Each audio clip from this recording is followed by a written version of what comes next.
Shubham sir, blepharoplasty surgery होती क्या है? ब्लेफेरोप्लास्टी का मतलब होता है surgery of eyelids.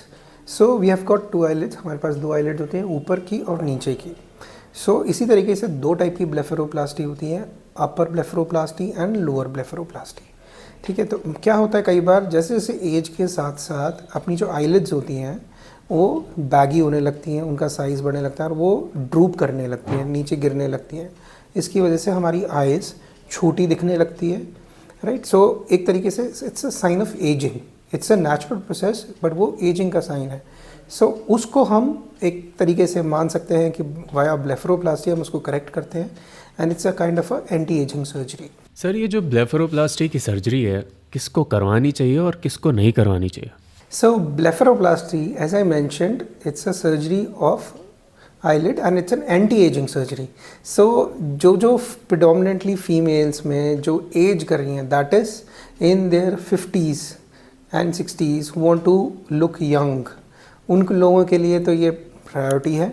Other than that कई बार जो यंग फीमेल्स होती हैं, that is in their 30s also, due to ageing effect और एनी अदर रीज़न उनके ड्रूपिंग होने लगती है, आंखें नीचे झुकने लगती हैं, एंड इस वजह से हम उनके अंदर भी एक कर सकते हैं।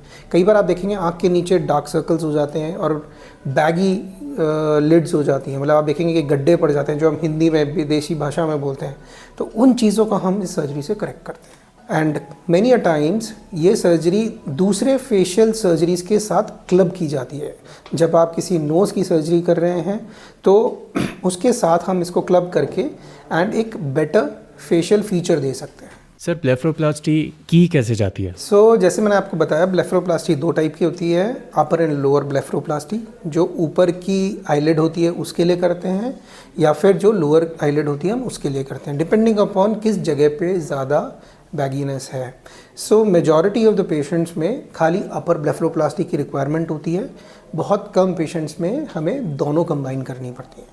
सो इसमें क्या होता है, अपर ब्लेफेरोप्लास्टी में जैसे आप देखेंगे जब अपन आई क्लोज करते हैं तो एक क्रीज बनती है ऊपर की तरफ, तो हम उस क्रीज को प्रोमिनेंट कर देते हैं, है ना। तो जो एक्स्ट्रा स्किन है और एक्स्ट्रा टिश्यू है जो एज के साथ साथ बढ़ गया है, हम उसको रिमूव करके और एक नेचुरल कॉन्टूर जनरेट करते हैं।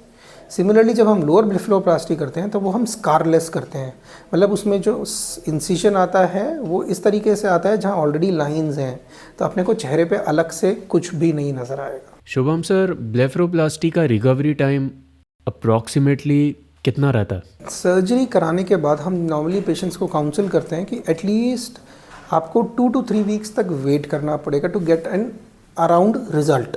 बिकॉज ऐसा नहीं होता कि ऑपरेट किया और एकदम से यू कैन सी कि okay the things are magical, it's not like that. So आपको एटलीस्ट 2 से 3 हफ्ते वेट करना पड़ेगा, क्योंकि ऑपरेशन के बाद थोड़ी सी स्वेलिंग आती है जिस एरिया में हम काम करते हैं, आंखें थोड़ी सी स्वेल कर जाती हैं, सूज जाती हैं, प्लस थोड़ा डिस्कलरेशन हो जाएगा, थोड़ी ब्लैकनिंग होगी उस एरियाज़ में। एंड बट टाइम के साथ साथ वी एडवाइज द पेशेंट कि आप आइस फर्मेंटेशन करें, एंड स्लोली वो जब स्वेलिंग कम होती है ब्लैकनिंग भी कम हो जाएगी, and due course of time within a month you can see an obvious result. Shubham sir, we would like to know कि आप कौन कौन से कॉस्मेटिक सर्जरीज प्रोसीजर्स ऑफर करते हैं? As far as facial aesthetic is concerned, so I am specialized in more in rhinoplasty, which is my forte and my domain. तो rhinoplasty हम करते हैं, साथ के साथ पेशेंट्स की डिमांड्स होती हैं कि आप इसके साथ डिम्पल क्रिएशन भी कर सकते हैं, जिनमें कई फीमेल्स को स्पेशल एंड कई मेल्स को भी दे नीड कि ऑन स्माइलिंग कि वो डिम्पल्स बनने चाहिए, तो we can do that also simultaneously. Blepharoplasty को भी हम राइनोप्लास्टी के साथ ऐड कर सकते हैं, राइट। तो ये तो एक फेशियल पार्ट हो गया, एस्थेटिक पार्ट।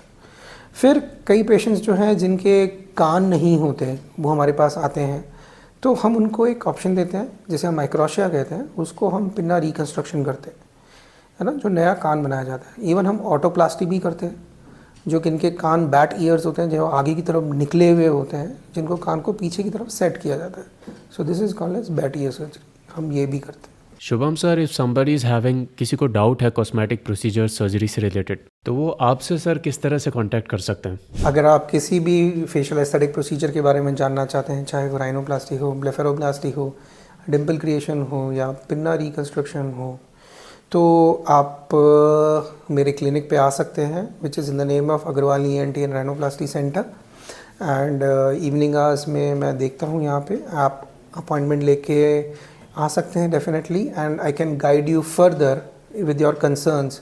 मेरे पुराने पेशेंट्स जो मैंने ऑपरेट किए हैं उनकी कुछ फ़ोटोग्राफ्स के through, so you get an idea कि किस तरीके से प्रोसीजर होता है एंड क्या रिजल्ट्स हम अचीव कर सकते हैं। And Dr. Shubham's contact numbers are in the description of the video, so you can note down those numbers and contact Dr. Shubham for clarifying any doubts related to cosmetic surgery procedures. Shubham sir, आपके cosmetic surgeon बनने की journey के बारे में please बताइए। I did my graduation, जो हम MBBS करते हैं, from Manipal university Karnataka. Then मेरा पोस्ट ग्रेजुएशन भी वहीं से है, from a government medical college in Hubli, right. So after that I am an ENT surgeon per se, but मेरा इंटरेस्ट हमेशा से फेशियल एस्थेटिक में था, तो आई चूज़ राइनोप्लास्टी। एंड फिर for that I went for a training in Pune. वहाँ पर मैंने 1 मंथ का कोर्स किया। फिर उसके बाद I went to Germany.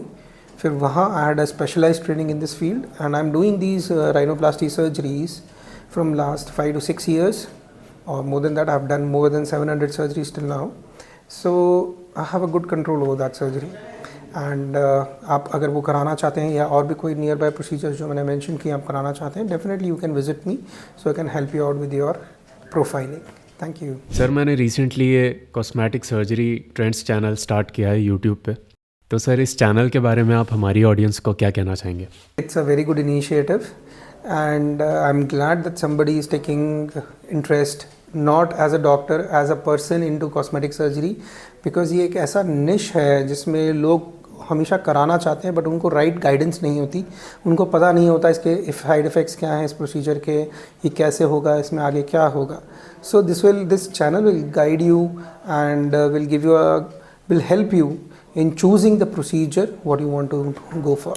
So follow this and subscribe this channel. Thank you so much, sir. Thank you.